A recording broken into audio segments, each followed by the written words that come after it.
This is Phil Hill speaking. I'm pleased to present an album of sounds of Grand Prix racing and some explanations about this fascinating sport. For me, certainly, Formula One is the most exciting form of racing there is, and I regard the winning of the World Championship in 1961 as the highlight of my racing career to date. Few men outside of racing understand Formula One, as well as movie director John Frankenheimer, who made an intensive study of it in preparing the film Grand Prix. Here he tells of his fascination with the sport. I've always been interested in racing since I was a boy, and my interest naturally gravitated toward Grand Prix racing. To me, it's the ultimate form of motor racing, and by that I mean it has so much going for it. It's truly international. There's so much variety. Each World Championship Grand Prix is held in a different country. The drivers themselves come from all over the world. No two cars are ever exactly the same, although all of them are built to the same formula. The concept of Formula One is excellent. A minimum of restrictions on the designer, provided the engine is no bigger than 3 liters, that's about 183 cubic inches in American terms, and the car weighs no more than 1,100 pounds. The designer has a free hand, so the cars are purely functional, built for the sole purpose of getting around a circuit, any type of circuit, just as fast as is possible. For example, there are no doors, no lights, no fenders, no roof, not even a seat these days. Sometimes the driver lies right on the bare sheet metal of the chassis, which is molded around him. A Formula One car is just 4 wheels and a chassis big enough to accommodate the driver, the engine, and all its bits and pieces, and enough fuel to last a 200-mile Grand Prix. The wheels are suspended from the chassis so that the tires give the best possible road holding, traction, and braking. Although the concept is very simple, a Formula One car is the most sophisticated automobile devised by man. There are many differences between a Formula One car and the bigger and heavier sports cars we sometimes race.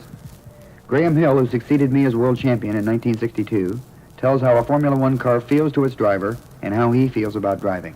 A Formula One car is a very sensitive car, very nervous. It requires a lot more accuracy and skill and precision to drive properly. And it demands a greater to get the best from it. Therefore, you get the best drivers in the world shining in the most difficult formula. I enjoy motor racing. I enjoy driving a car. I enjoy the control I have over a machine. I enjoy doing it better than somebody else, and I get into a car for that very purpose, to prove that I am better, doing it better than somebody else. I'm not always successful, but I'm sure I always have an excuse for that.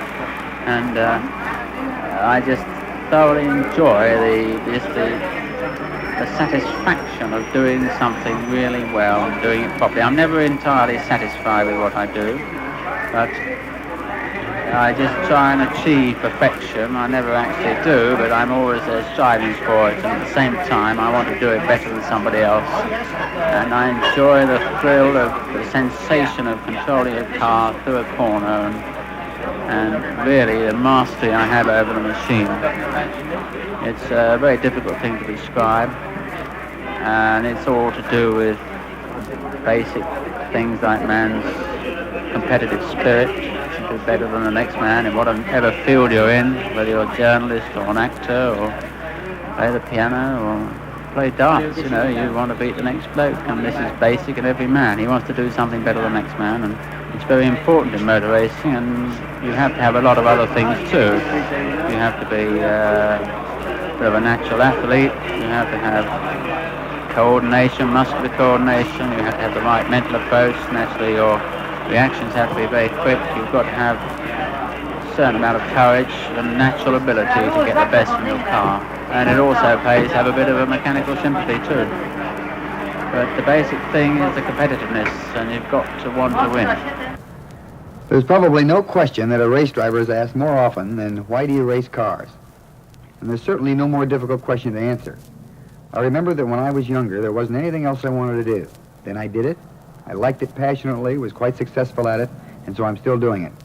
In preparing the film Grand Prix, John Frankenheimer talked with just about every living Formula One driver, yet came up with no definitive answer. There isn't any single reason why these men race cars, and I have learned that it's futile to seek one. They're all very different people. They come from very different backgrounds. Some are English, some American, some Italian, some French, some from Australia and New Zealand. About the only thing they have in common is dedication to what they are doing. If they didn't have that, they wouldn't stay alive. Just about everybody that has ever driven an automobile has had some sort of Walter Mitty complex, where he imagines himself as a race driver.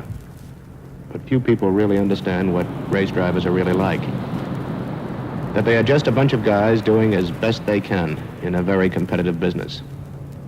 That's one of the reasons why I made Grand Prix, to put people right on that score. Too many people imagine that race drivers are just overcourageous daredevils, which they are not, or guys going around with a perpetual death wish, which also is not true.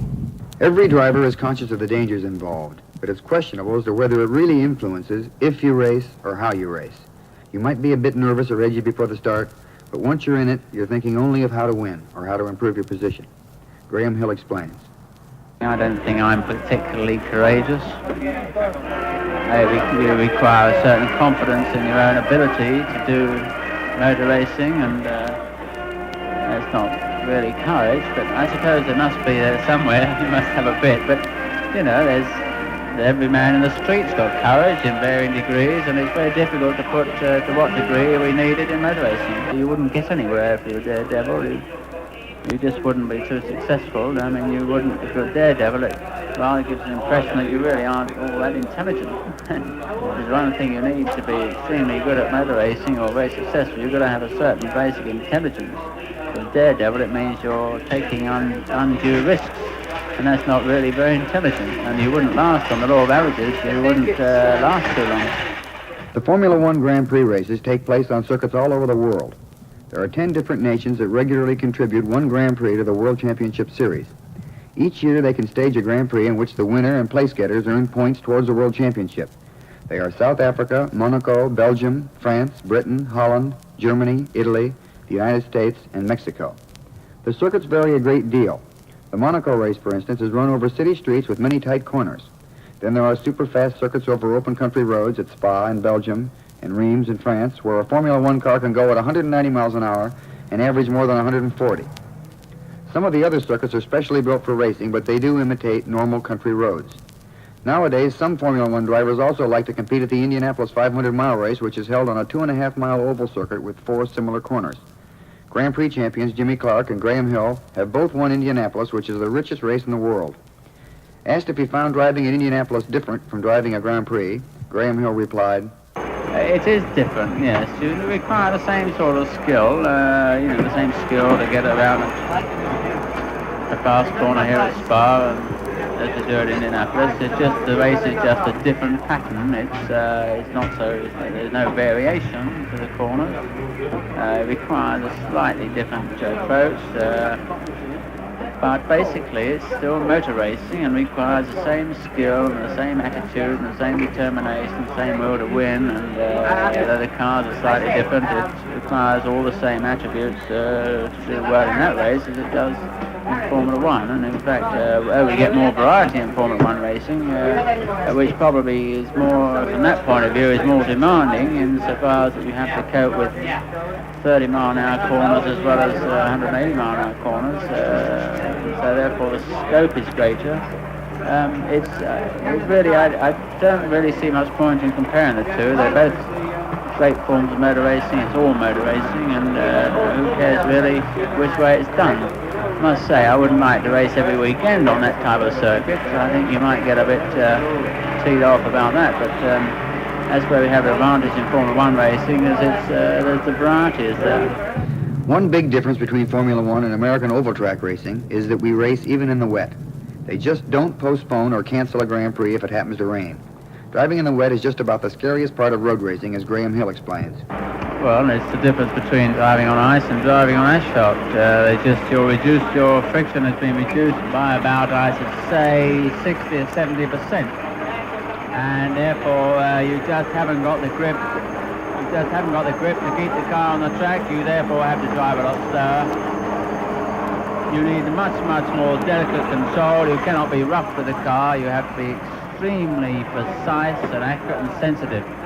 And you just cannot be rough at all. And it requires a great deal of sensitivity on the part of the driver to keep the thing on the track at all, let alone go quickly. Fortunately, it doesn't rain very often for the Italian Grand Prix, which is held every September on the Autodrome at Monza.